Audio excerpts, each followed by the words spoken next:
Hello, everybody. Welcome to this special edition of A Good Football Show, where we are beginning a weekly division preview series. I am Patrick Daugherty, joined today by Mr. Patrick Kerrane. We begin in the mean streets of the AFC South with a pair of special guests, and Titans beat writer Buck Reising and Jaguars beat writer John Shipley. We also check in on the Colts and the Texans' infinite sadness. First, we would like to welcome in A to Z Sports and 104.5 The Zone's Buck Reising. Buck, how are we doing today? We're doing great. I appreciate you boys having me on. Mean streets of the AFC South. It's probably the worst division in football, boys. I don't know how mean it gets out there, but it's it's a pretty good time, and they're always interesting, all four of them. Well, they also got rid of the one guy in the division who would have been really likely to fight dirty, an Urban Meyer, and so the streets are probably considerably less mean this year. Oh, but I miss him. I miss the holy hell out of him, especially with 3 hours of sports talk radio. I was gonna say we miss him just for podcast content, for sure. Yeah. Which is 1 or 2 hours a week. Where you've got 15 hours a week, and Urban Meyer probably filled 13 to 14 of that last year. Well, yeah, he made a streaming show on top of the radio show every once in a while. He's the content that keeps on giving. And I appreciate that even NFL teams like the Chargers in their schedule release video are going to commemorate Uncle Urban's memory the way that they did. I thought that was pretty nice. Yeah, I think we'll be commemorating the Urban Meyer year. I was about to say years. Oh, yeah. We'll be commemorating the Urban Meyer year for many years to come because to so many precious memories. And by the way, I say the mean streets. I've brought this up on the podcast before. I was in an elevator. This is a true story with Mike Vrabel at the Super Bowl. It was just me and Mike Vrabel, and I didn't bother him. He didn't seem like he wanted. It just seemed like he could have killed me right there on the spot, and it seemed like maybe he wanted to. I didn't even say it. I didn't want to bother him, but I was like, "Yep, he would definitely just instantly kill me if he wanted to."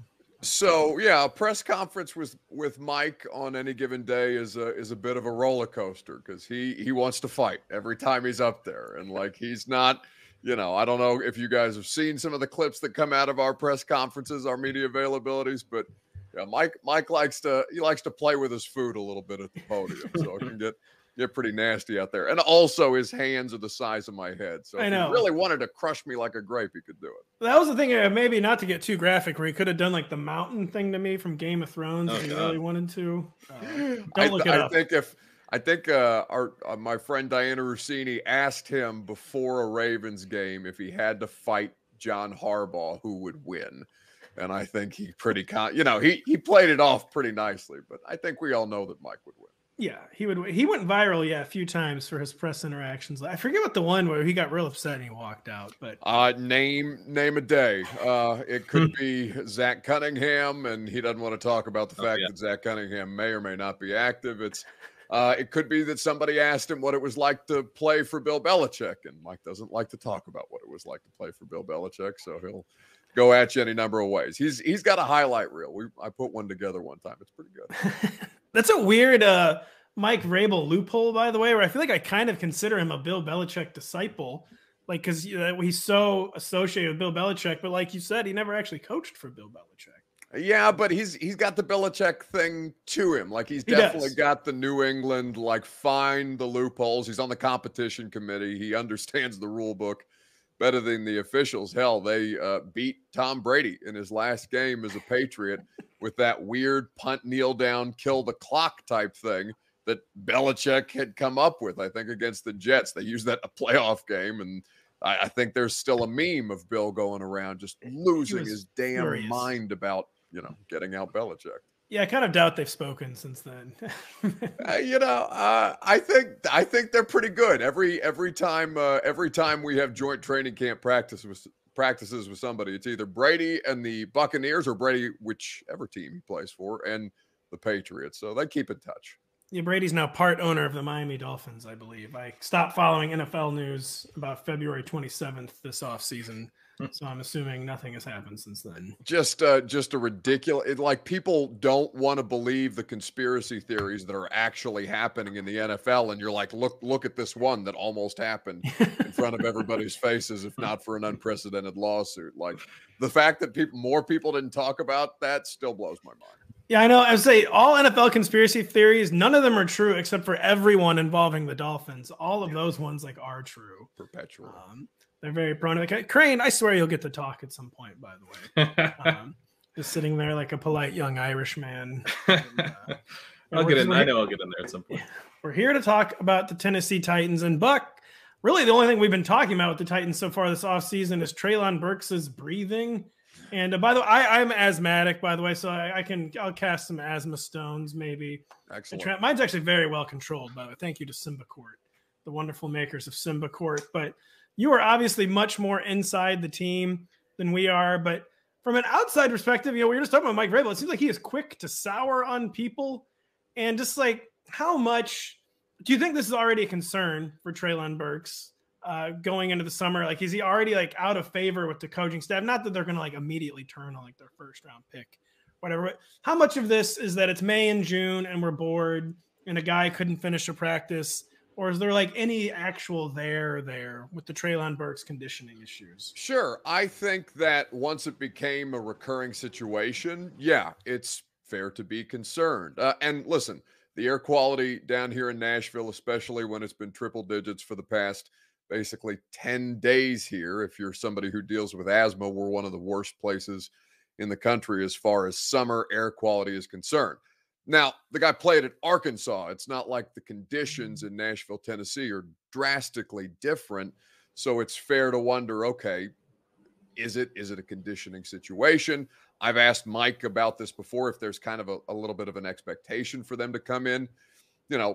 They got to work themselves into shape. And he's always talked about, well, everybody's got their own guy, right? And so you can try as many different ways to simulate what it is that we do here with your own people, especially if you're not somebody who's gone through an NFL offseason before, and it just not be the same.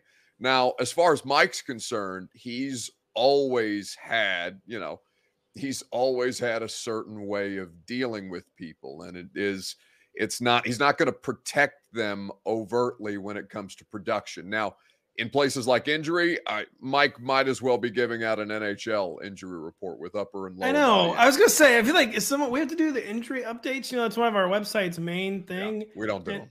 Yeah. I feel like he should maybe get fined more often. Because it's very vague. And again, if you want to look at Belichickian resemblances, injuries and the rule book, that's kind of where it starts.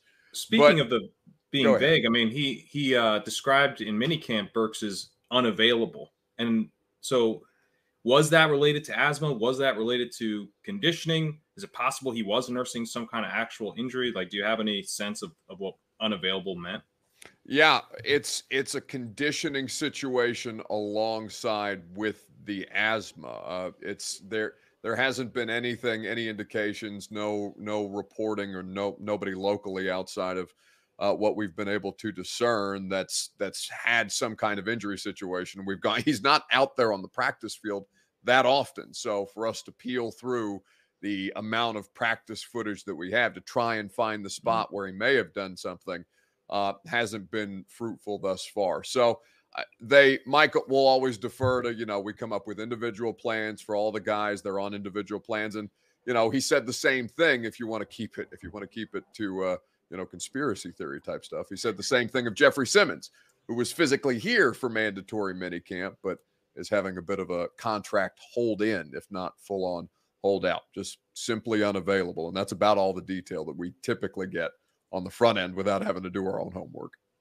The hold in is becoming a new phenomenon, by the way. I think several Seahawks players did that last year. And I was like, man, I guess the holdouts are over. Now they get fined like $1.5 million a day. Or sure. Now you just bring them in, put them on a bike and let them watch practice. That's basically been the experience here. And they get to test the new exercise equipment. What do you, Buck? So, I mean, what are the odds Treylon Burks passes the training camp conditioning tests? How do the Titans handle that kind of thing? Will they try to teach Burks a lesson now? Or if he shows up and is ready to go, they'll clear him immediately. The spring, all will be forgotten, and then they jump into Treylon Burks' NFL. Yeah, it depends on what he looks like when he reports, right? I mean, we're a month away to a day, as a matter of fact, from the first Titans training camp practice. So, provided that he does the things necessary over the course of a month, it's not a long amount of time. I mean, it feels like we just broke from mandatory minicamp and we're already almost halfway through this portion of the NFL summer vacation. They'll make him available as soon as he's, as soon as he reports. They'll find out through the conditioning situation whether he's ready to go. And if he's not ready to go, then they'll put him out there. Like, their expectation is, okay, if you're not going to come in prepared, you're going to go out there unprepared, and then you're going to have to deal with the consequences of that kind of stuff. That's typically been the approach. Now, again, there's how much of that goes into the meetings, how much of that is their actual plan. We don't know these things because we're not in the pre-Monday or pre-media availability meeting that he has with all of them, where he goes over the headlines that they are and are not going to answer questions about. I know it's a murky situation, so this is basically asking you to make a guess here, but sure. Who do you think is ultimately the most targeted Titans wideout this year, Treylon Burks or Robert Woods? My earpiece fell out, Pat. What'd you say? I'm sorry. Treylon Burks versus Robert Woods. Who do you ultimately think will be the top target this year for the Titans? I would venture a guess and say Robert Woods. I mean, not what we want to hear. His availability has been surprising. I mean, yeah, from a fantasy standpoint, no, that's definitely not. I mean, this is a fantasy show. I mean, we only care about the shiny new thing. No, I hear you. Listen, Burks. I mean, he tore his ACL the week after the Titans kicked the Rams' ass on Sunday Night Football in LA on NBC in practice on NBC. That's correct.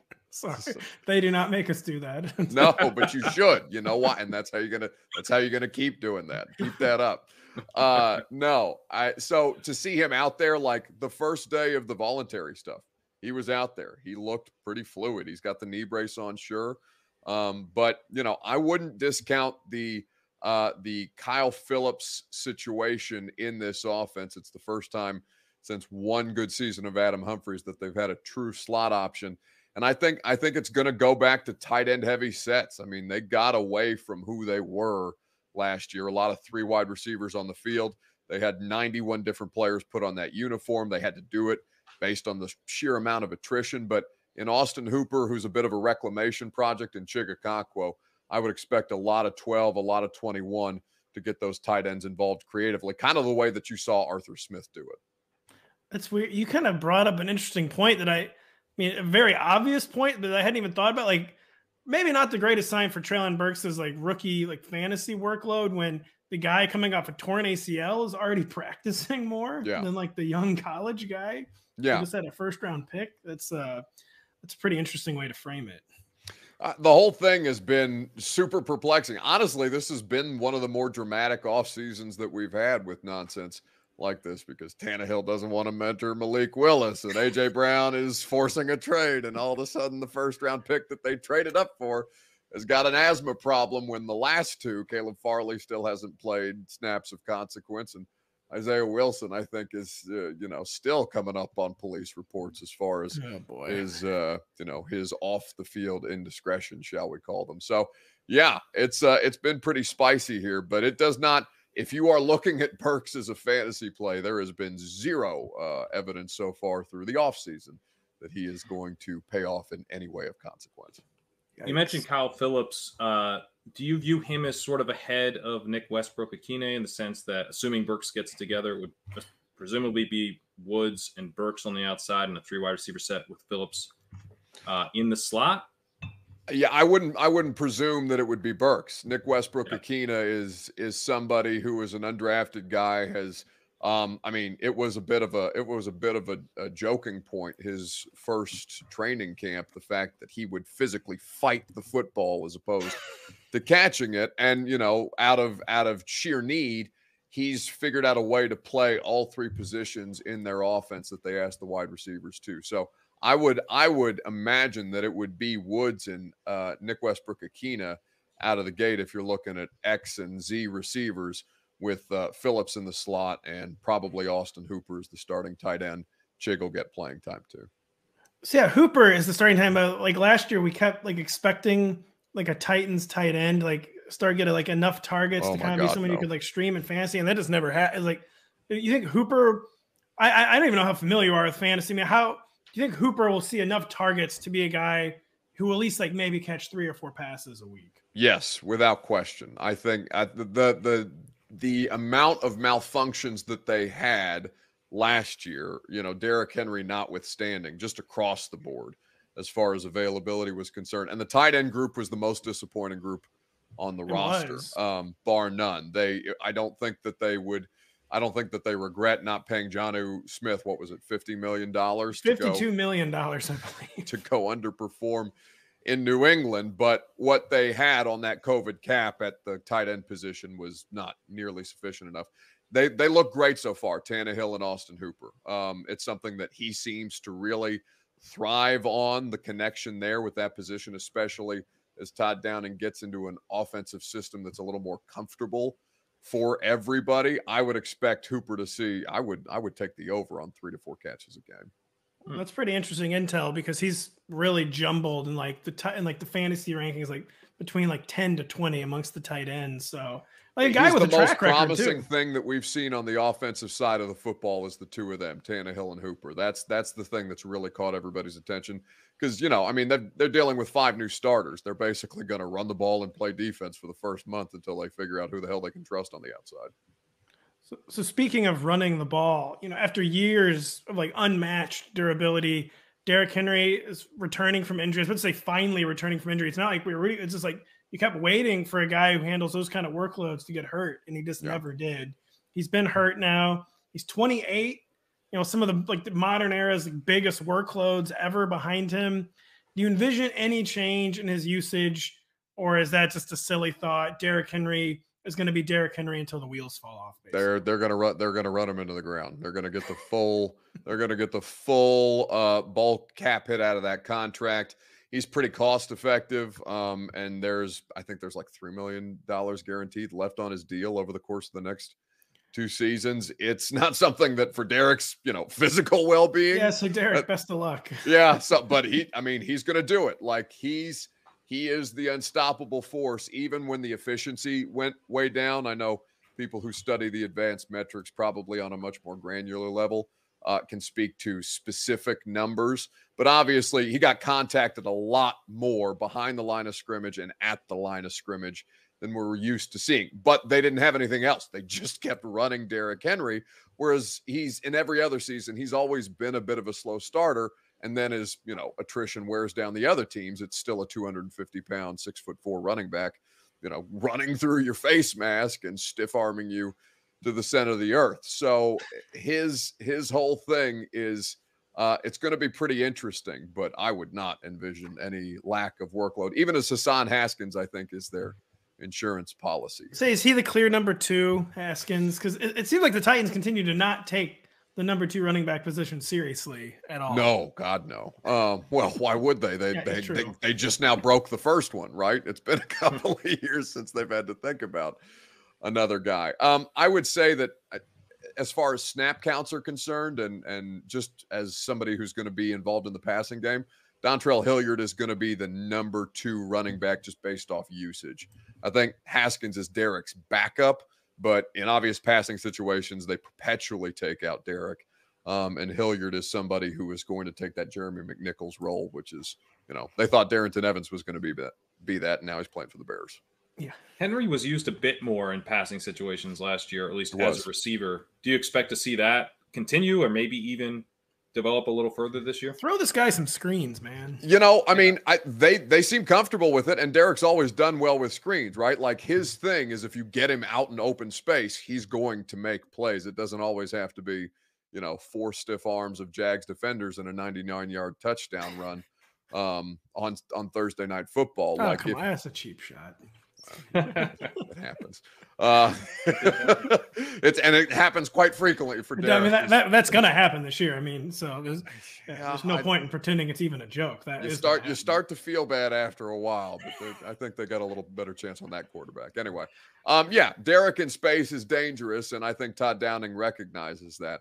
I think that was something that was. I mean, he was going to come up on his career number of catches, and I think it was still under 20 in a season already. I think it was week 9, Halloween, when he was lost for the year with the Jones fracture. Any thoughts in general on just kind of the Downing offense? Seemed like last year they weren't quite as fast paced as they were under Arthur Smith. Maybe a little less play action, but wasn't like they abandoned play action. Just wasn't quite as intense. Any tweaks that you foresee this year compared to last year in the offensive design? Yeah, I think just to kind of go back to the thing we were talking about earlier, they haven't run that much 11 personnel under Mike Vrabel since Matt LaFleur's first year with Marcus Mariota. It was very, very much off-brand. I think that's because their tight ends weren't sufficient as far as the blocking that they want to do, and you couldn't trust them in that play-action rollout game that seems to be such an effective weapon for them. And, hell, they'd put Jonnu Smith in the backfield. We talked about 21 personnel earlier where you got two backs. Half the time it was a tight end between him and Michael Pruitt. So I think you'll see a lot more of that, a bit of a return to form as far as Todd Downing is concerned. And, I think that they could stand to be more creative, but last year was such an anomaly, guys. Again, 91 players broke the record by a mile. And that team still finished as the number 1 overall seed. I think both the 49ers and the Dolphins with the previous record had both finished under 500. They were bringing Deontay Foreman, who was he was basically Derrick Henry for the second half of the season. They had to find ways to incorporate him and Hilliard the same week on short notice and then go play at New England with them. I think it was still pretty admirable that they found ways to get guys a game plan that would work for them. It didn't always work out, but I think there were so many limitations by A.J. Brown's lack of availability, Derrick Henry's lack of availability, and Julio Jones just that was a bunch of fireworks on the front end and a super fizzled out hamstring throughout the rest of the season. I think he ended up playing in 10 total, and he didn't finish all 10. Yeah, I think Vrabel was already trending towards having a reputation as an elite coach, but the scenario you just laid out, it wasn't even an exaggeration. They were just random guys. It was wild. Yeah, Golden Tate was on the roster for a hot second. I didn't actually see him in person, but Golden Tate was here and a legitimate option because they were so down bad. I was going to mention Adrian Peterson, but Golden Tate, I didn't even realize. But let us not forget the Seahawks bringing AP in, signifying, what is it, Ian Rappaport signifying that they were. That's right, the commitment to winning this year. Push. That's right. That was real. They were going all in. Highlight of my season. Kerrane has one final real question to ask you. Just real quick, I want to ask, do you know, by any way, the fantasy community's horrific nickname for a former Tennessee Titans great, Anthony Firkser? Oh, no, but I can only imagine. It was I think it was coined by Evan Silva, Pat. It was the Firk Daddy. Just wondering if you would ever. I wasn't sure who coined that. I believe you've said it the most times. I've said it the most times. It was Evan, and we tried to make the Firk Daddy catch on, and it never did. He's ASAP Firk here, and he earned neither of those nicknames. Yeah. Throughout the course of the 2021 season. We honestly thought he was going to be real nice.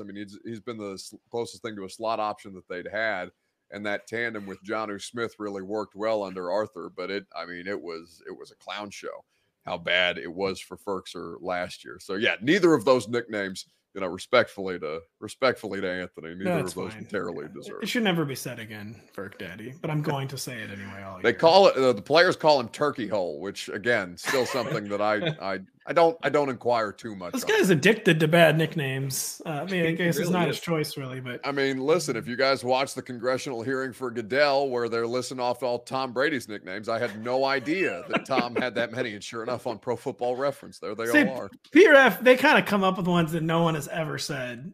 So we need to get Firk Daddy on Pro Football Reference, actually. And make sure I'm here for the Falcons interview so I can ask about Turkey Hole. Yeah, Kerrane, we have one final question, Buck, then we'll get you. Oh, that's right. They are all in Atlanta, aren't they? They're all in Atlanta. McNichols is in Atlanta. Yeah, everybody's there.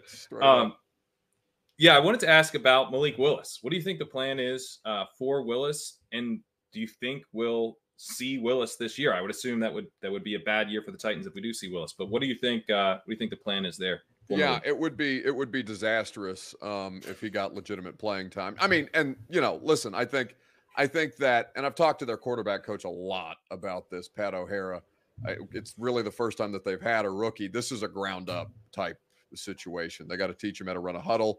They got to teach him how to call plays. They got to teach him how to read a defense. It's, Liberty's one of those offenses. If you guys do any pre-draft stuff, where the entire offense, wide receivers, offensive line, quarterback, they all look to the left. Somebody holds up a card. They all look back to center, clap the hands. Like a picture of Jason Sudeikis or something. It's straight up high school stuff. So you've got a ground up build and a backup who they really trust. Logan Woodside is the backup quarterback until further notice here in Tennessee, just because they trust him to be able to operate at a level that they feel is adequate. I imagine they keep 3 quarterbacks on the roster, and I think he's got all the upside in the world. We saw legitimate progress just in the short time that we were out there with him since the draft. But yeah, that's a slow burn. They're working on that.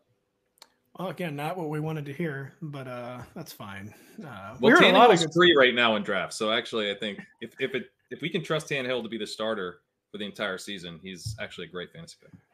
He's the durability was a thing certainly coming here that was always a question, but the guy has been nothing. In fact, he was the only thing consistent for them last year. I know the playoff game went how it went, but like that, to survive the ass kicking that dude got last year, the most sacks with other than anybody but Joe Burrow, I believe. He's been very steady for them so far. Yeah, Tannehill is a tough dude. So a great point. Great point to end the interview on too. Buck, thank you so much for joining us. Lots of really great stuff in there. And again, the Titans are a team like fantasy managers might say, there's not that much interesting stuff going on with the Titans, but there really is just kind of intrigue all over the skill core. So thank you very much for helping us sort through that. And thank you so much for joining us. No, a pleasure to be asked anytime, boys. Appreciate you having me. Later, Buck. Thanks, Buck. Nice to meet you on air here. So nice to meet y'all too. We'll do it again sometime. Thank you so much, Buck. We'll be right back after this with Jaguar Report's John Shipley. Just a reminder, if you don't have the NBC Sports Predictor app powered by PointsBet, go download it now. The contests are free and easy to play, and you have a shot to win thousands by predicting what will happen in Major League Baseball, on the PGA Tour, and on the NASCAR circuit. We also have a special contest on Tuesday and Thursday called Battle of the Bets, where you can agree or disagree with our experts for a shot to collect some cash. Craig, every time I read a promo, I can't say the word contest correctly. I always go really. What do you try to do? I don't know. I try to say like contest. It just never sound natural when I'm saying it. But anyways, no more pointless riffing. It is now our great pleasure to welcome in Jaguar Report's John Shipley.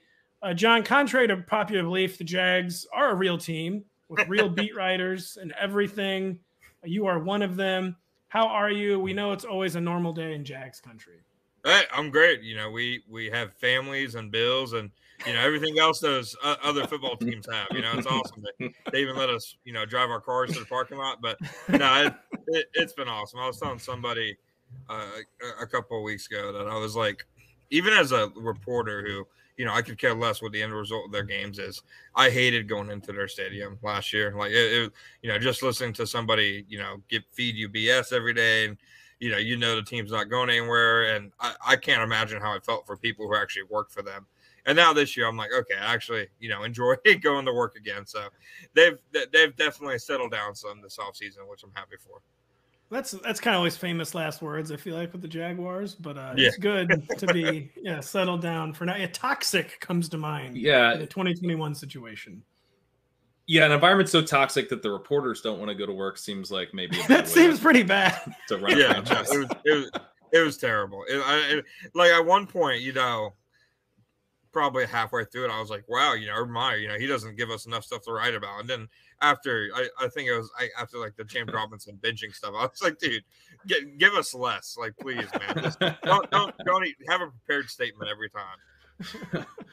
That's got to be a first, just begging an NFL coach. We're just begging for less content. I never thought I would know more about the team I'm covering than the head coach. I felt like that last year.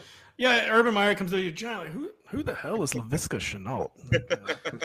What is this all about? Can you tell me about this, John? I got a video. I've tweeted it a few times, but it was after one of only his 2 wins with the team, which is hilarious. That one of his funniest moments came. It was after the Bills game. He was talking about how good the defensive line played, which they did.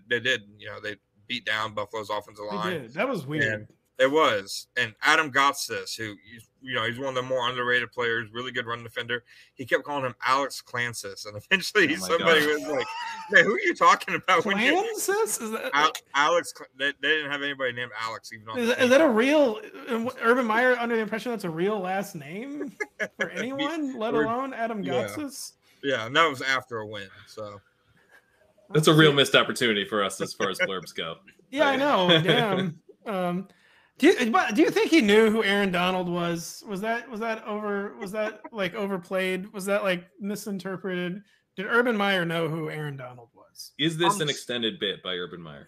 I'm sure he knew to an extent who Aaron Donald is. I don't think he could give you like a Wikipedia paragraph of any part of his career. Like I don't think he can tell you when he entered the NFL or anything like that. But I think he knew a little bit about him. But I mean, when I first heard that story, I was like, this seems, I'm going to say, semi-plausible, because when we were getting ready for the week 1 game against the Houston Texans, somebody asked him, and he would later go on to tell us, I think, to avoid questions like this, I mostly focus on the offensive side of the ball, like the defensive coaches do their stuff. Oh, boy. Somebody asked him, they were like, so who's an offensive player on Houston's offense who scares you? And the first name that came to his mind was, of course, Joe Mixon. and once he figured out, hey, he doesn't play for Houston, he was like, oh, I was watching Bengals tape. And I'm like, you guys played them in like week 5. What are you talking about? Hey, you know what? He might have really, sorry, Kerrane, he might have really had that game circled, because that was the game where he ended up staying in Ohio, of course. So maybe he just spent the whole summer and fall game planning for that game. That's a good point. There's a bit of a trend right now going around fantasy Twitter where fantasy writers are getting their spouses to try to name an NFL player from every team. I think I would love to see Urban Meyer's wife play that game with him. Urban Meyer probably knows more NFL players than my wife, who just like can't. My wife is into some sports, but it was the class. I turned on a football game once. Yeah, the only time I ever turned on a football game. I asked her. I saw her like staring at the screen, which she like never, ever, ever does when I'm watching football. I was like, wow, she's actually looking at the screen. And I was like, do you like know anything that's going on the screen, like at all? Could you like tell me the first thing about what's going on? And then she first said that she wasn't actually looking at the screen. She was just like zoned out. And that no, she couldn't say like even the first thing about what was happening. She was meditating. Both those matched perfectly. Yeah. It's better. And football is probably more enjoyable if you just zone out, honestly, and stare at the screen. Jaguars football would probably be more. No offense, John, but it's more or less what most of our Sundays turn out to be. I had one more like Urban Meyer thing, but we got Urban Meyer's the past. Doug Peterson is apparently the future, and that's where we have to begin. Is this Jaguars backfield where? I mean, this is all fantasy managers are kind of caring about, trying to like discern right now. What do we expect Travis Etienne's usage to be as he returns from his lost rookie season? We have James Robinson rehabbing a torn Achilles tendon. Is it kind of all systems go for Travis Etienne, who seemed poised to get pigeonholed as like only a third down only guy by Urban Meyer, despite being an elite early down back for Clemson, historically productive early down back? What is the initial 2022 outlook for Travis Etienne and his usage, John? Yeah, no, I actually think it's really, while I think the Jaguars could use him in a similar way to maybe how they envisioned last year, getting him with a lot of mismatches, even splitting him out at times, I think he's, exactly like you said, more likely to be an early down back, under this Jaguars regime than last year. They made that weird comment when they picked him last year that he was a third down back, but I mean, you go back to Etienne. It's very weird. I spent way too much time thinking about that. Yeah, my face when I heard it was like, oh my God, what did they just do? But I mean, Etienne, and just looking at him at practice, standing next to the other running backs, I mean, you can see he's clearly the most athletic, the most explosive guy, but on third down, you don't want him in the backfield protecting the quarterback. It was like that at Clemson, and it's going to be like that even more so in the NFL when, these size and speed differences are even more significant. So I think he'll definitely be somebody who kind of commands a presence on first and second down. But I really think once healthy, James Robinson is going to be their kind of go-to guy on third down. I mean, you look at the other guys in their backfield, between Etienne, Snoop Connor's a rookie, Ray Crow Armstead's a complete question mark after basically losing out, half his career to this point due to COVID. So I think, once Robinson returns, I really think third down is going to be his. But until then, it really is full systems go for Etienne. Like he didn't look limited at all this spring. And, obviously that was just in helmets and shorts, not shoulder pads. It's more, the spring is more for passing instead of running because, you can't really do anything between the tackles. But it didn't look like he had any problems cutting on his injured foot. He looked just as explosive as he did last year. I just think the natural, limitations to his skill set, which is the same as it was coming out of Clemson, is that, he'll be a great guy on first and second down. Third down, I think still, he has to kind of prove himself. And do you think that Robinson's path there to those third downs is really about blocking to where, because the concern for me would be, the Achilles tear, we've seen recent examples that it still looks to be a year plus type of injury. Cam Akers came back last year within the same season, but he didn't really look like the pre-injury Cam Akers. But I guess to your point about the depth chart, like they don't really have a backup plan, it seems like. So even if Robinson maybe has lost a little bit of explosion, do you expect him to have a pretty significant role? Yeah, I do think his role would primarily be as, the kind of third down, the facto blitz pickup guy. I mean, it's a big reason why he was able to win that job in 2020 to begin with. I remember when Leonard Fournette got, released, there were a lot of people inside the building who thought Ryquell Armstead was, going to be that next guy. It wasn't just assumed it was we were some of those people, I think. Yeah, I think I had a few tweets about it. It wasn't assumed Robinson because, that kind of skill set doesn't show up as much in practice, but once you get the regular season games, it stands out a lot. I remember last offseason before, Etienne got hurt. It was the first preseason game. Etienne didn't go on the field until like the third or fourth series. And, I know a bunch of people in fantasy were asking why. And I thought it was obvious on, I think it was the first or second drive where I know it's just preseason, but Robinson was able to identify a blitz from the second level before the linebackers even communicate to each other, shifted across the formation, picked it up so Lawrence could get his one of, like, I think 2 completions that game. So I just think he brings a really underrated value on that down. And I think even if he loses some of that early down work, which I do think he will, I think he's just going to offer enough value in that specific sense to still see the field somehow, some way. And the fact that he's also a talented receiver, he's not going to be a mismatch or line up wide like Travis Etienne, but he can catch the ball out of the backfield. He can get yards after the catch. I think all that will help him stay on the field in third down. Any early read on goal line usage between the two guys? I think it's tough right now, since Robinson just started, running again this spring. I think it was the last week of OTAs that he started running again kind of on the side. So it's hard right now until we see him really on the field. I would think, honestly, Etienne would have it, over Robinson as things stand today, just because Etienne's somebody they're actually able to go out there and get reps with.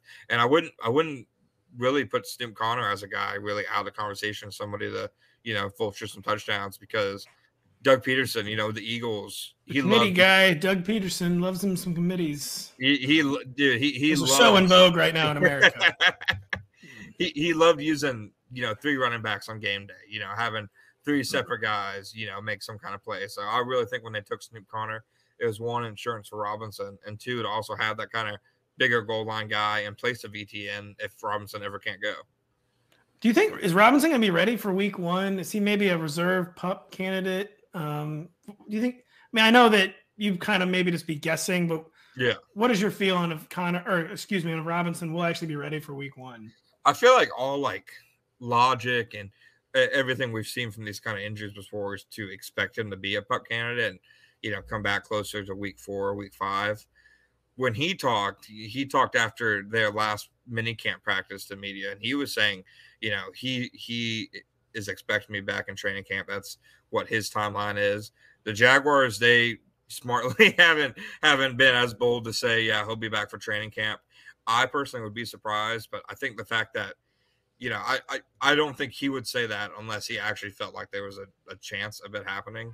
So I think there could maybe be an outside chance of him being ready for week 1. But I just think, seeing, Cam Akers, another example, seeing how long this injury normally takes, I would think the earliest would be preferably around, week 4, week 5. See, I think, if I'm not mistaken, is the reserve pup list now 4 games instead of 6? They changed it this year.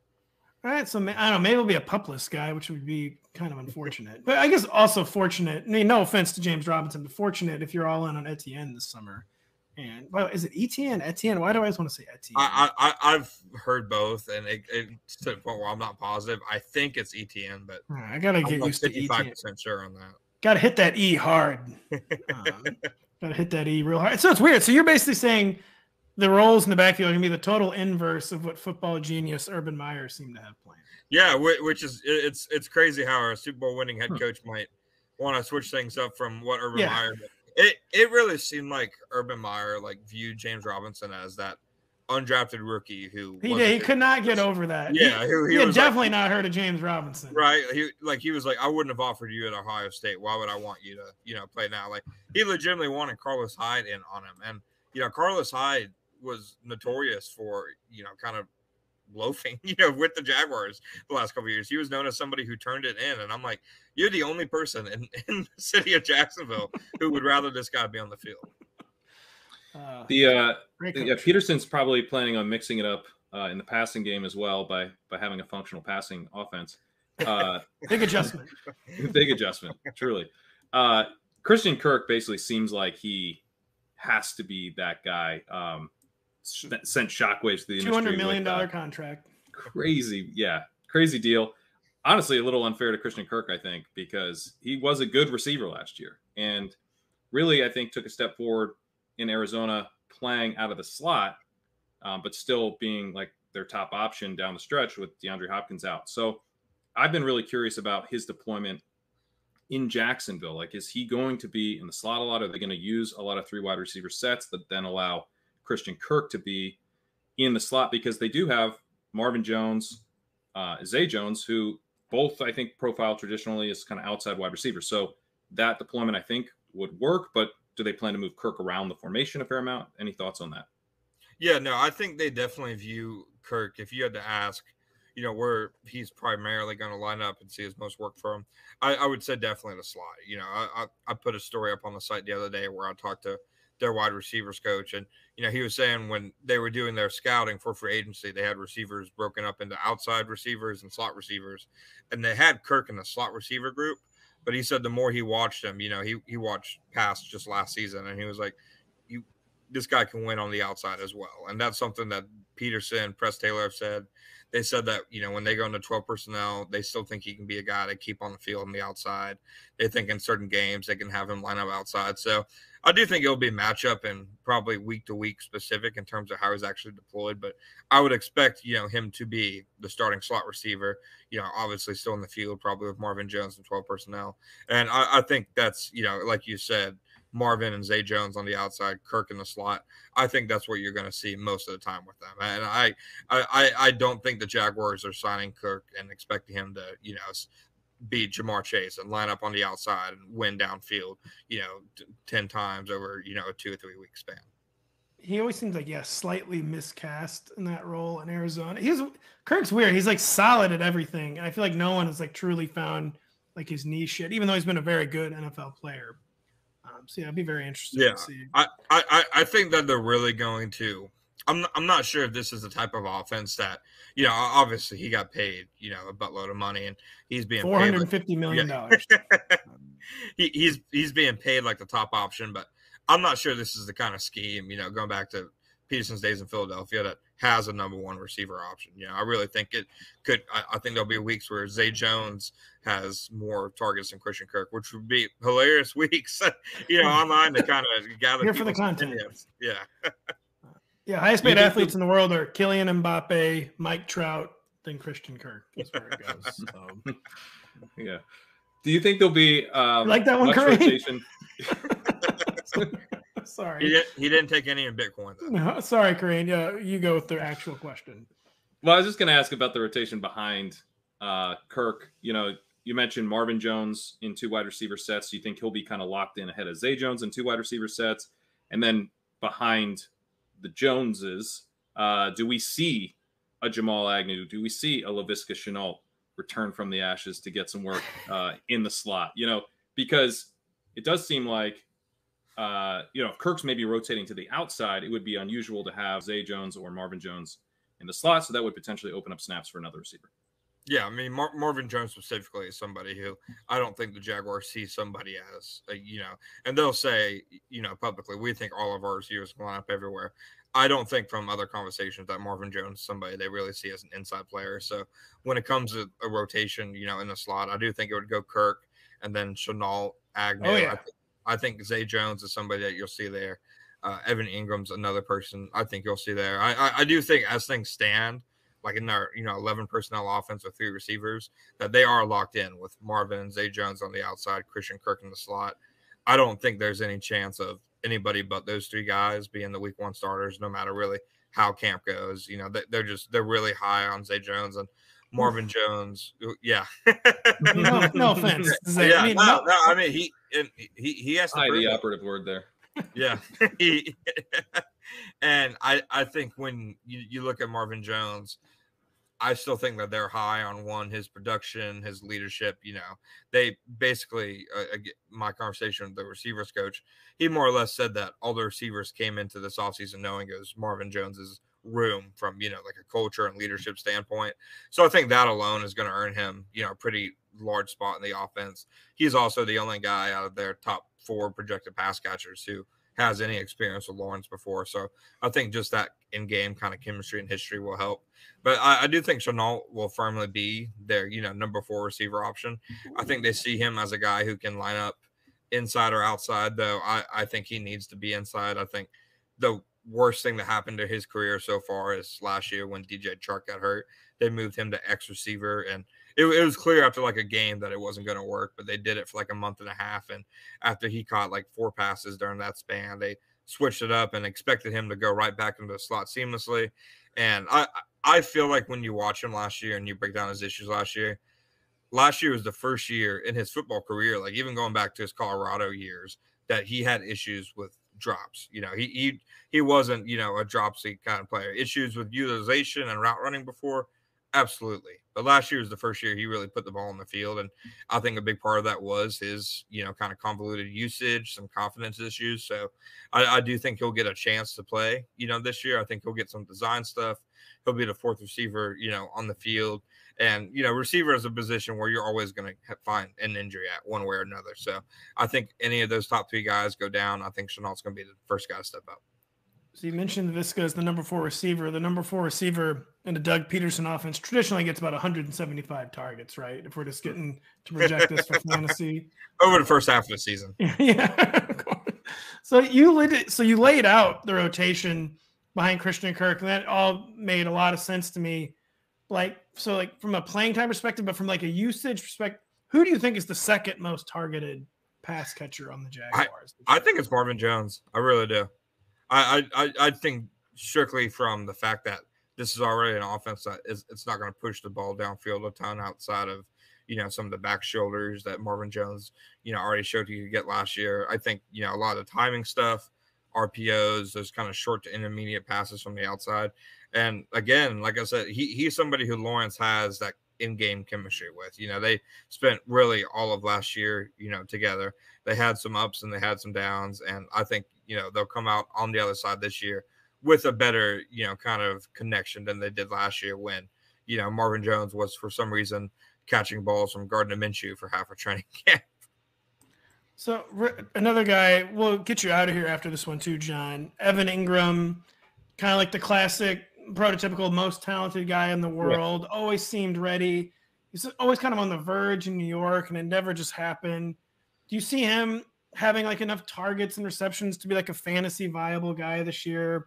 Or to me, he got that kind of contract, but did you see Evan Ingram's usage in Jacksonville translating to fantasy viability?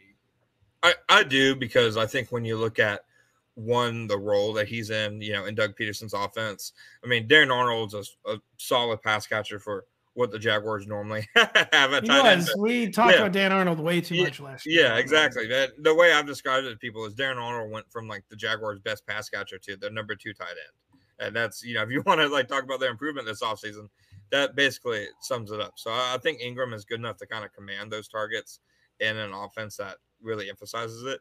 And I think the fact, when you look at the rest of their weapons on offense, like Marvin and Zay Jones, they aren't guys who are going to be mismatches athletically. Christian Kirk, there are some guys that he'll run by, but I don't think he's somebody who, you're betting to be a guy you really move around the formation to be a mismatch. So I think Ingram will have a lot of stuff designed specifically for him. And, I'll be honest, I think a 1-year contract might actually work in his favor in terms of production this year because, he's a guy who you talk to really anybody inside the stadium about guys who have come in and, really worked, above and beyond and guys who have chips on their shoulders. And it seems like he leads the pack. Like he seems genuinely ready to make people forget he was a Jason Garrett and Daniel Jones utilized tight end. He said that, the Jaguars actually offered him a multi-year contract and he wanted a 1-year contract. He said because he didn't think he got to showcase his talents and his skill set in New York's offense.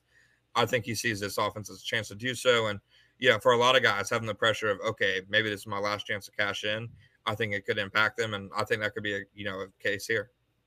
I want to ask him just quickly about Trevor Lawrence and his affinity for the tight end, because it seemed like he really did target the tight end heavily last year. James O'Shaughnessy got 8 targets in week 1. So not just a connection with Dan Arnold, which he also had.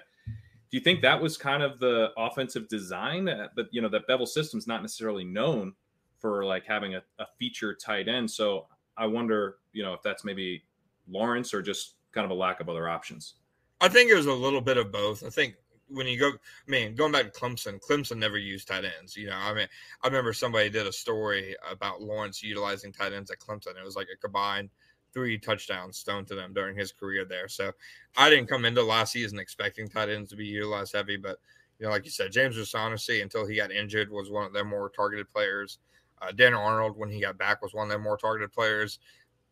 I lean to part of it being, they didn't have as many other quality options. Once DJ Chark got hurt and they put Laviska Shenault outside, that kind of, really torpedoed the receiving room.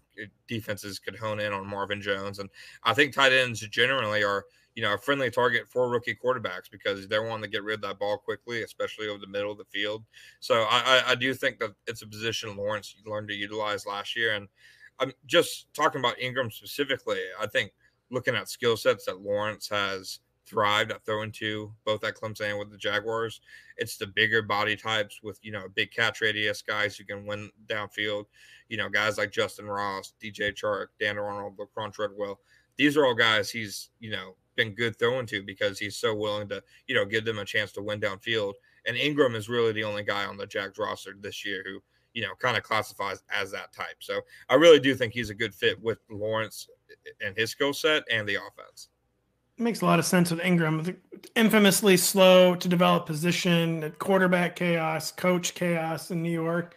So he would actually make a lot of sense as a late bloomer.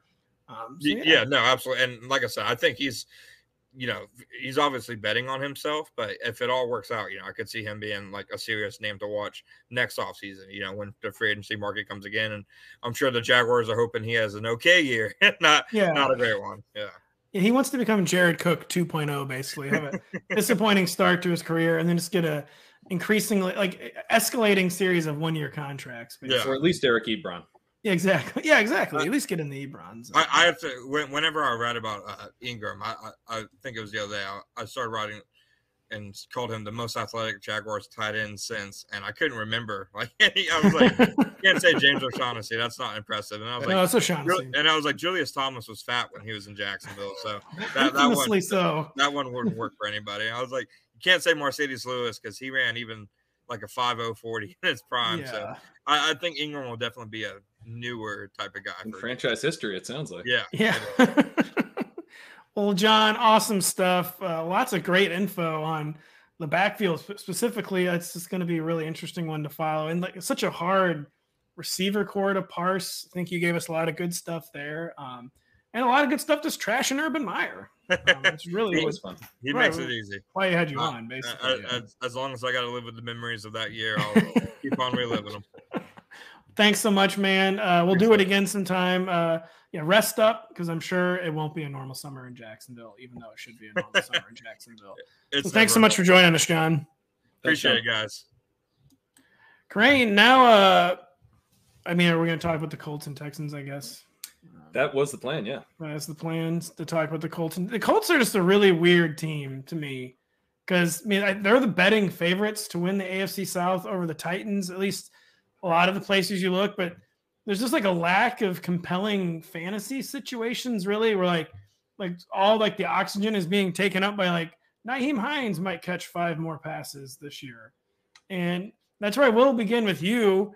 And like Nyheim Hines, do we believe in this hype, or are the Colts actually, can they actually take Jonathan Taylor off the field like at all? And do we have reasons to buy into Nyheim Hines' back pass catcher hype? I think there's a reason to buy into an extent where, like I kind of do buy the, like, let's discount JD McKissick because he's now getting Wentz. Let's bump Nyheim Hines up a bit because he's getting Matt Ryan, who probably will throw to the pass catching running back. I mean, Cordell Patterson even last year is an example of that, but supported Devonta Freeman and everything. So, and just kind of a less mobile guy who's going to be checking down, you would imagine, a fair amount. So in that sense, I think Hines just kind of becomes more interesting because of the quarterback change. But then also they are kind of incessantly talking him up. I don't know what that's ultimately. Yeah. And like, man, it would not be very smart to take. Jonathan Taylor's a good pass catcher, all things considered. Yeah. And kind of in the Derrick Henry mold, or like, what Nick Chubb, I think we think these guys would be if they got a little bit more work. Like it's not traditional. It's not Christian McCaffrey, but it's explosive plays from a big back who gets up to speed quickly and has really high end top speed, and is incredibly tough to bring down once he gets there. So, I mean, Jonathan Taylor came in with yards per route run in college that rivaled Saquon Barkley. So he was always kind of a guy who could be used in the passing game. Again, not like it doesn't seem as obvious as some other passing down backs, but you probably would hate to see not a lot more Nyheim Hines. It's like, why would you do it? I mean, Nyheim Hines is a good pass catcher, but he's not better enough than Jonathan Taylor, I feel like, to sacrifice those snaps or those shots. Yeah, like what could be like a 70-yard touchdown on a screen to Jonathan. Look at Jonathan Taylor. Yeah, he's definitely slipperier side to side than like Derrick Henry is. And I do wonder, so much of the Nyheim Hines hype, even from like the Colts coaching staff, I feel like is like based on the fact that Matt Ryan like checked down so much to running backs. But I just wonder like how much of that was survival mode behind what was just annually horrific offensive lines. And he finally has an actually good offensive line with the Colts. So I just don't know if I can buy into this at all. And I don't want to. That's also for sure that I don't want to. Yeah, I definitely don't want to. And no one is, right? Jonathan Taylor's the consensus 101. You really don't see him go past 101. It's also one of those things where when someone gets locked in as the consensus 101 and you're going to draft a bunch of teams, you might as well just take them there and you'll get McCaffrey or Cup or whoever else you want. Plenty at the 102. But the fantasy community not buying the Hines stuff really. And it's not like Hines' ADP is super, super high. I think he's appropriate. I have taken him. I've mixed him in. But he doesn't come with any contingent value. Because he's the RB43, by the way, on Underdog. Hines. That seems fine to me. Yeah, I know. It's kind of fair enough. Like, you can't really complain about it. Like, why complain about the RB43, I guess? But yeah, I guess the big thing is like this time of year, I would be prioritizing guys with contingent value a bit more because training camp has not started. Like we do have to remind ourselves in this era where we draft nonstop, like as soon as the week 17's over, we're already drafting almost for the following. In the next week 17, even though you don't know the week 17 schedule yet, you're forecasting. It's still all that matters, Pat. Yeah, you're forecasting what the week 17 schedule might be. Yeah, you got to get those divisional opponents because they're more likely to play each other. It's going to be divisional probably. So yeah, I mean, I think the small amount that I guess some pushback on Hines' ADP would be if there was ever a time to fade kind of the pure satellite back guy who will probably cede a lot of touches to Phillip Lindsay or whoever else if Taylor were to get hurt. I mean, why would you be prioritizing that archetype right now when you could take a guy who might be a true bell cow if the starter in front of him goes down in training camp? So I think Hines is someone I'll probably draft a little bit more of once we're in like September. But if you talk about the pass catching, like his yards per route run over his career, 1.43. It's not amazing. This is Nyheim Hines. It's not bad, but it's not amazing. Jonathan Taylor's at 1.3, which is kind of in the same range. But like, you see guys like, Derrick Henry, Ronald Jones, kind of guys we think of as like people who are not pass catchers at all. They're below 1. Say Ronald Jones is somehow below 0. Yeah. No. Devin Singletary, I believe, was the lowest in the league last year at like 0.65 or something. So, double that for Jonathan Taylor. He's a guy that can and should be out there on passing downs, basically as much as he can handle, I think. So the Colts with like weirdly little skill core turnover. We're talking a lot about Nyheim Hines, and we're, of course, as you do every June, talking a lot about Paris Campbell. I mean, this time it counts for Paris Campbell, or is this just like Lucy with the football? We can't go back there no matter how good he looks in shorts and T-shirts, or is this could this actually be like a late blooming type situation for an offense that has the targets there for the taking? Like if he could actually stay healthy, I mean, this role, it's not like you have to be taking a role from someone. Like the role is there for him for the taking, but do we just need to move on from Paris Campbell in fantasy? I think we should be open to reports about him looking really good. I haven't been taking him a lot yet, but I think he's someone that I would probably buy the training camp hype on a little bit if it comes, like not because they need him. Anytime it's someone they actually need, you can pay a little more attention to, like, because it's not like he'd have to like jump people. Like they actually need him. Right. And I think I'd be taking him still in the 17th, 18th round, but he'd probably get in the mix a bit more for me. And probably, to be honest, a pretty decent pick even now because of that role that you're mentioning. Zach Pascal is gone. So there really is that slot role that's opened up. And even if they sign someone, which feels like maybe they will, the available guys are, I guess they could bring T.Y. Hilton back, but the guys that we primarily think of are Will Fuller and Julio Jones, who are both clear outside wide receivers. So that would really impact Alex Pierce, who's kind of at least in college, a one-dimensional outside deep threat. He's not playing in the slot. So Paris Campbell, I think, actually fairly locked into the slot role again if he can stay healthy for the first time ever. Yeah, I could much more easily be talked into Paris Campbell than Nyheim Hines, which isn't like a groundbreaking opinion, obviously. There's more upside, right? There's much more unknown upside with Paris Campbell. And it is always notable when the coaching staff is kind of like the one leading the hype train. And they're doing that with Nyheim Hines, but they're also doing it with Paris Campbell. So there's so much unknown upside there. Yeah, it's kind of like a classic zero risk late round flyer. Because I don't really see his ADP like developing, like overheating too much. Paris Campbell. I don't either. I think times he could maybe even become like less drafted if they do sign a Julio. That's true. But you mentioned Alec Pierce. I bet he wished that he ended up somewhere other than Matt Ryan. Because I just feel like Matt Ryan's not going to be taking the kind of shots Alec Pierce needs to be winning. Like contested throws down the field, basically. Probably not. But I do think that it's worth considering that if Alex Pierce, was Alec. Yeah, sorry. Alex Pierce. You're fired. Did you say Alex or did I bring that in? You said it first, then I came in with the subtle Alec. And then you said Alex again. So then I fired you. Well, Denny's supposed to be on here. Had a good run. The one time, I guess everyone just on this episode gets fired. Denny, feel better about that, I guess. Yeah, that's right. Yeah, I mean, why do you think Denny's not on today? Wow. Did it finally go through? It did, but they apparently are preparing a counterattack, and I'm afraid he'll be back on Thursday. So Alec, not Alex Pierce. He was Sky Moore, or maybe George Pickens, or one of these guys that we were a little bit more excited about pre-draft, and was frankly more productive in college. He's the kind of guy, not to cut you off, but to cut you off. When I watched like Desmond Ridder film, the only thing that ever stood out to me was Alec Pierce. It's like, wow, this guy is. And that was before I knew he was like a prospect. This is like, I was like, damn, this guy's like kind of awesome. And then I found out he's like actually like a prospect himself, and I was way more impressed with him than Desmond Ridder.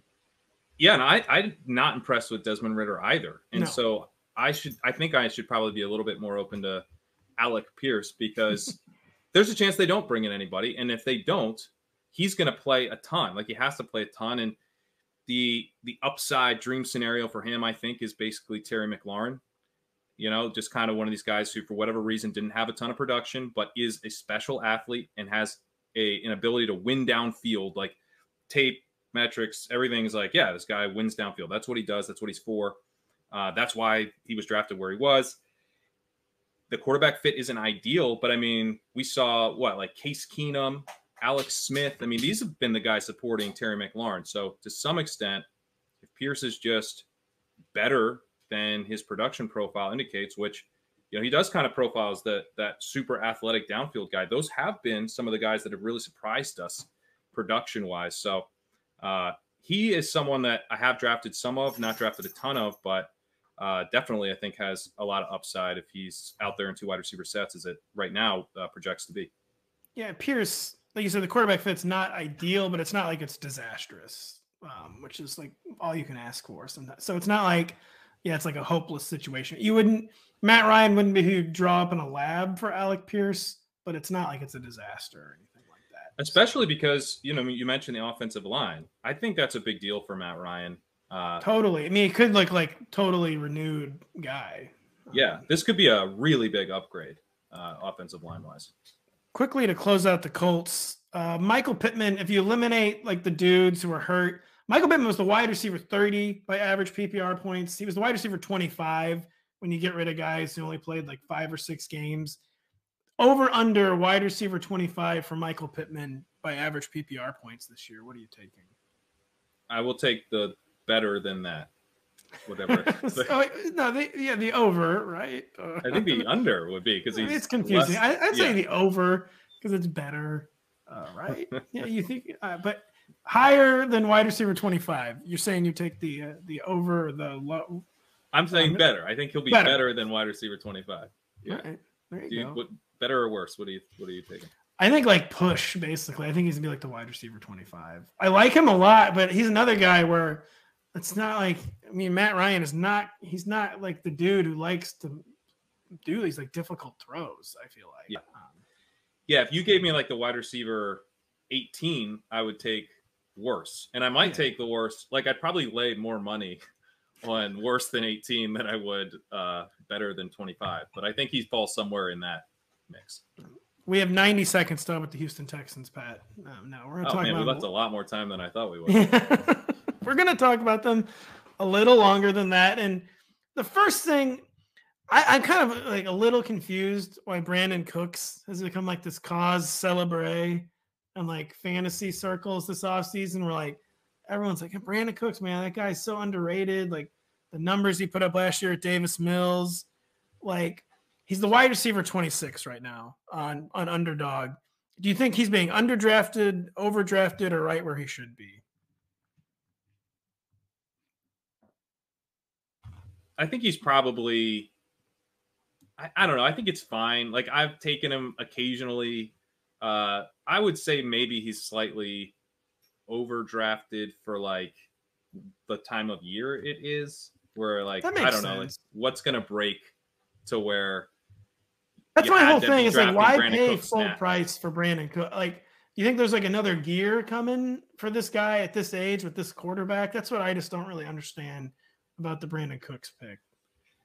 Yeah, and I think partly, like, you know, again, this is I'm talking to fellow best ball sickos at this point, you know, who have already drafted like, you know, 50 plus drafts, and you're keeping it light. Those types of sickos. You didn't do the full 75 in your best ball mania barbell strategy. So yeah, I think for those types, like, it is hard for me to imagine Cooks' ADP rising significantly from here. So, you know, I think that's not the only consideration, but it'd be one consideration of like, how heavy do you want to get on particular guys? Like, you know, is there going to be a bunch of hype to where you can't get them where they were going? And we've seen that already, actually, with a couple. Mike Williams has risen massively since these tournaments began. He's in the early 3rd round these days. Gabe Davis has jumped up a couple rounds, and those are much more, I think, the types of players, one on a really good offense, projectable role, going to play a ton. The other on a really good offense, projectable role, going to play a ton, and a younger player. And I think those are probably the archetypes where, if you're thinking about what can I get in these drafts, in this round, in September, Brandon Cooks doesn't really profile as the type of, he seems like he'll be right there where he is now. And, in that case, it's like you're only getting injury downside, that he maybe falls because he sprains his ankle or something, which obviously applies to all these guys, but some of them also can be balanced out by price upside, so to speak. Yeah, that's just the thing. Even at wide receiver 26, I just want like a little more like untapped upside. And I don't think he's going to outpoint what he did last year. He probably won't significantly underpoint it, but it's just like, even a wide receiver 26, I want some more pizzazz, basically. I think he's going to be more interesting in September once everything's kind of a little more settled. Again, more in the best ball stuff where you're going to be using, like in managed leagues where you have to slot in a guy. I don't really want Brandon Cooks as one of those guys that wants some more upside, but in later best ball drafts, I think he'll be fine where he's going now because you get the upside with Davis Mills taking a step. Cooks is locked in, but you got John Mechie coming off an ACL tear, maybe not taking away that much target share, particularly early in the season, but maybe never. I mean, he's kind of more of a slot guy anyway. If Cooks has a similar target share to last year and Davis Mills takes a step forward, maybe there is a slight additional level that he could unlock. So that's the thing. It's modest, but Cooks does have increased target competition. And Mechie, whenever he does get on the field, second-year guys, Nico Collins, Brevin Jordan. Is there a second Texans pass catcher to like? Or is this just an offense like, why try to get a piece of this? Why try to project any of these guys? Just look somewhere else. Is there a second Texans pass catcher you kind of like? I've taken some Mechie just because he's basically free. He was an Alabama wide receiver, never super productive, but an early declare coming out of Alabama, going with good draft capital, I feel like shouldn't be completely free. So even with the ACL tear, which came in December. So, I don't love Mechie, but willing to take him a little bit. And then the other guy, I think Brevin Jordan, you can just throw a little bit there. A little bit there. Yeah. If you need like a third tight end in a kind of a weak tight end build in best ball, I think he makes sense. He wasn't that good last year, 1.19 yards per route run, not ideal, but not terrible either. And he was an interesting prospect. He had a breakout season in college in terms of his production, in terms of the share of his offense. And I also believe an early declare. So only a 5th round pick. He's still quite young too. He's not even 22 yet. He turns 22 in July. Yeah. So he's someone, we don't see a ton of 2nd-year breakouts at tight end. It usually happens more like in the 3rd year or something, but we could see him emerge to the point where he's like a 12th round pick in redraft leagues next year, right? He's like kind of thought of as a starting, like a firmly entrenched starting tight end. I know it's the upside is just immense, but I mean, like for completely free, for basically not drafted in a number of these leagues, I do think he projects to see the field more this year, and he is a pass catcher. So yeah, he is. Yeah, with the lack of really strong target competition, he I think has got some last round appeal. Yeah, he was a 21-year-old who caught 20 passes in 9 games from Davis Mills. Like, not much competition, but you don't just get given snaps. He earned enough snaps to catch 20 balls as a 21-year-old rookie in a really bad offense. It's not something you should just totally ignore with Brevin Jordan, basically. To end on the Texans, Dameon Pierce is currently the RB40. Do you think he's even going to be the touch leader? And is RB40 overdrafted, underdrafted, just right for rookie Dameon Pierce? He feels slightly overdrafted to me. I feel the same way.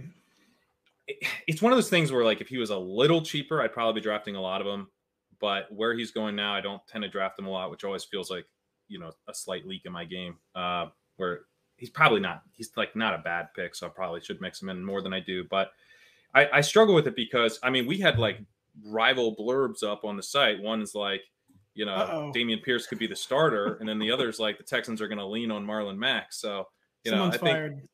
I could have to fire a bunch of people today because I didn't write either of those. So, there's like some real uncertainty here about how this goes. I think it's probably a committee. And it's a screaming committee and like all year committee, like not one that's going to like necessarily sort itself, like all year 3 backs basically. And Pierce, I mean, his production profile at Florida was bad. He didn't do anything really. And you can blame the coaches for that. And they didn't use Kadarius Toney much, which maybe he's about to be a one and done in New York, so maybe that factored in there. I don't know, but also Van Jefferson, they didn't use a ton, although some may think that's justified as well. So, there could be some coaching stuff here, but there could also be like, if you're a committee college back, then you're not a great bet to be more than a committee NFL back, and he did score a lot of touchdowns and his tape's really fun. He runs over guys. He's a really hard runner. He can make people miss, but even on like a per touch basis and stuff, his elusive rating and stuff like that wasn't that great. It wasn't terrible, but it wasn't like he was off the charts there at all. So I don't know. I'm a little skeptical of Pierce like coming in and taking this job.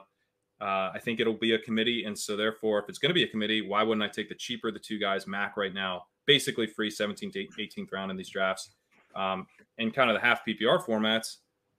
I think Mac's somewhat interesting, right? You're betting on touchdowns with both these guys. I think the touchdowns will be somewhat split up. It's not a great offense, so it's probably not that many touchdowns to go around, but maybe you get a couple usable weeks out of the cheaper guy. Yeah, it does seem like the classic committee where you take the cheaper guy no matter what, but it's also like if you're looking for any like untapped, unknown upside, that's not Marlon Mack, obviously. That's not Rex Burkhead. Is Royce Freeman on this team? Darway Ogunbowale might be on this team.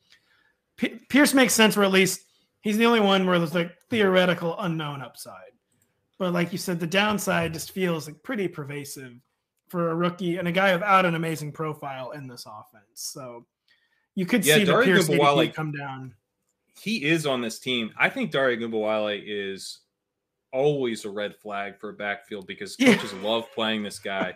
And he doesn't catch passes, but he plays third downs. He's an ultimate value suck for any fantasy backfield. I mean, that would be a tough scene for Dameon Pierce and Marlon Mack, because that means they're splitting up early down touches. And I think that's probably the most likely scenario here, is that you're splitting early down touches on a bad team. So tough for me to get too excited about. I would prefer Pierce. I want to bet on the rookie upside, but would like his price to drop a little bit. Any final thoughts on the Houston Football Texans? Davis Mills wasn't that bad last year. Do you think he's got anything? Does he have another gear? He might. I mean, it's such a weird year for rookie quarterbacks was he like unquestionably the best rookie quarterback? Who am I forgetting? Was someone? Mac Jones. Yeah, that's right. Great sign for Mac Jones. I can't quite remember Mac Jones. It frankly should be a great sign for Mac Jones. Coming in, we're like, is this the best quarterback class we've ever seen? And then he might already been. He was the best of them, though. Davis Mills, though, I thought it was interesting that from the jump this offseason, they didn't really seem to. There was no rumor. There weren't any rumors like Texans might trade for a quarterback. Texans might draft a quarterback. Like they seemed set from the beginning with Davis Mills. And I frankly thought he did deserve a second year where if they weren't in position to make a big strike for a quarterback, I think he was a perfectly reasonable guy to give a second year and just see if there's a little more there. Like if now maybe they'll get trapped in like the Derek Carr, Ryan Tannehill zone where they have like they stay with a solid quarterback for too long, as opposed to you kind of just always have to be searching for that truly elite quarterback. And I guess maybe that could be like the danger with someone like Davis Mills where you get overcommitted to a guy that has no ceiling. But I thought he deserved a second year. Well, it could be the best of both worlds with Davis Mills because, you kind of do the right thing, give the guy a second year, and then lose a ton of games and draft someone. There you go. Exactly. The Gardner Minshew. So go full Minshew. He's a Gardner Minshew type. Go full Minshew with Davis Mills. We did not go full Minshew with the show. The show was very good. Much thanks to Buck Reising and to John Shipley for joining us. Lots of really great stuff on the Titans and Jaguars. Hopefully we had some great stuff on the Colts and the Texans. We'll be back next week, talk the NFC South. We'll be back later this week on Tuesday and Thursday with Denny Carter. I'm told he's being rehired at some point. Lawrence Jackson will be there. Kyle Dvorchak will be there. And of course, Patrick Kerrane will be there. So thank you so much for listening today. We'll be back later this week. Thanks for watching. Make sure to hit subscribe for all the latest fantasy and sports betting advice from NBC Sports Edge. And don't forget to sign up for NBC Sports Edge Plus to get the best-in-class draft guides, as well as season-long fantasy, DFS, and sports betting tools that will give you the edge.